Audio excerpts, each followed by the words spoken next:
आज के इस लेक्चर वीडियो में हम सीखेंगे कोंग्रुएंस क्या होता है। कोंग्रुएंस हमारे लिए इम्पोर्टेंट इसलिए है क्योंकि हमारे ग्रुप थ्योरी में कुछ क्वेश्चन इनके बेस पर आए हुए हैं। तो मैं कोंग्रुएंस की डेफिनेशन नोट कराता हूँ और उसके बाद समझाता हूँ। An integer a is said to be congruent to another integer b modulo a fixed positive integer m if a minus b is divisible by m। Means a में से b को हम सब्ट्रैक्ट करेंगे और जो रिजल्ट आएगा अगर वो m से डिवाइड होता है पूरा पूरा, मतलब रिमाइंडर 0 बचता है, तो हम कहेंगे कि हमारा a b का कोंग्रुएंट है या b a का कोंग्रुएंट है, क्योंकि ये सिमेट्रिकल होता है। मैं आगे समझाऊंगा। तो a minus B is divisible by this. Symbolically अगर हम इनको रिप्रेजेंट करें तो ये लिखा जाता है a कोंग्रुएंट, ये 3 लाइन दी जाती है बीच में, a congruent b modulo m and we read a is congruent to b under modulo m। हम इसको रीड करते हैं। अब ऐसे समझिए जैसे कि मैंने 5 कोंग्रुएंट ये 3 लाइन लगाया और यहां पर मैंने 7 लिया। कितना लिया? 7। और ब्रैकेट में लिख रहा हूं मोडुलो 2। तो आप ये कह सकते हो कि 5 माइनस 7 इज डिविजिबल बाई 2। और अगर आप 7 कोंग्रुएंट टू 5 मोडुलो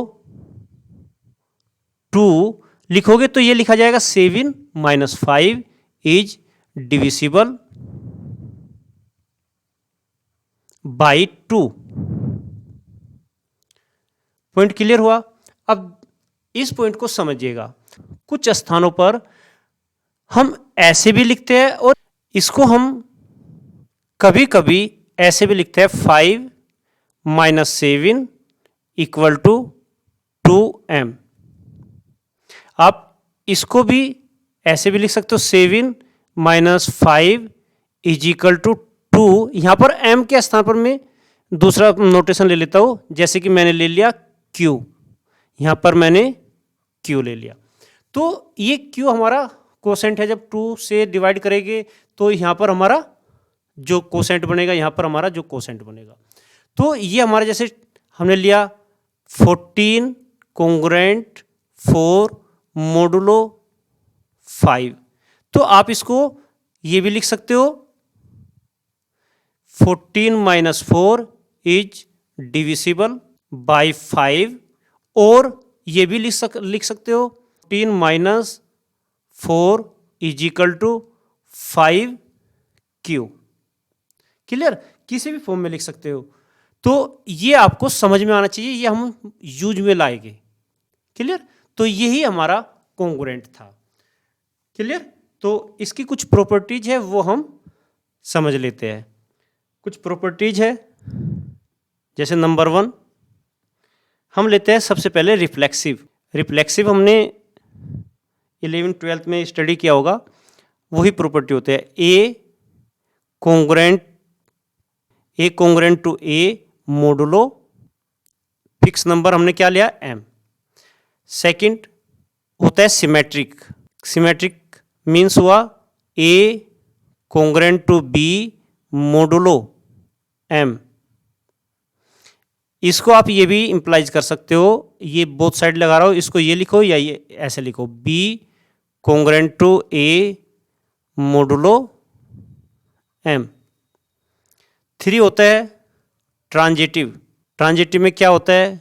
यहां पर ये n है, a congruent to b modulo m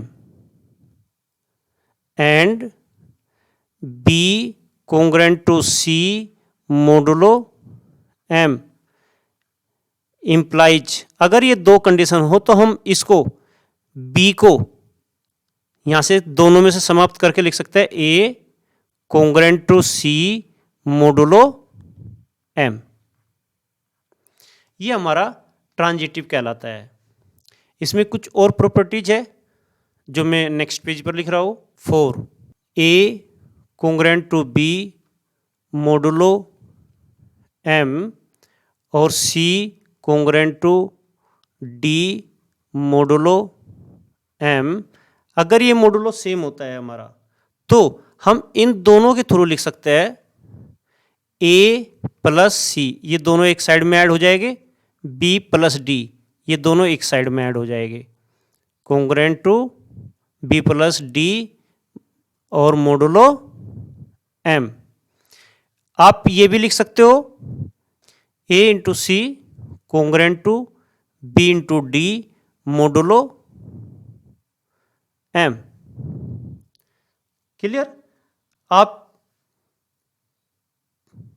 fifth property लेते हैं, if a congruent to b modulo m then, अगर हम दोनों में इनकी पावर सेम बढ़ाए, जैसे ए की पावर हमने के कर दिया तो ये कोंग्रेंट टू बी की पावर के कर दिया जाए तो हमारा वैल्यू सेम आता है।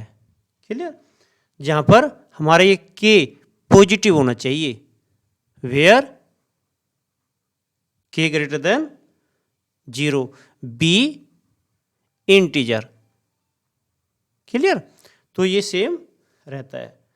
ये हमारा कोंग्रुएंट का पार्ट था जो हम यूज में लाते हैं। क्लियर? अगर आपको ये लेक्चर वीडियो पसंद आता है तो लाइक करें, अपने दोस्तों को शेयर करें और अगर चैनल को आप पहली बार देख रहे हैं तो सब्सक्राइब करें, साथ ही साथ बेल आइकॉन को भी प्रेस करें जिससे कि आने वाली हर लेक्चर वीडियो का पता आपको सबसे पहले चल सके और आप उसका पूरा लाभ ले सके। मिलते हैं नए लेक्चर वीडियो के साथ एक छोटे से ब्रेक के बाद। अगर आपने अब तक यह चैनल सब्सक्राइब नहीं किया तो सब्सक्राइब जरूर करें।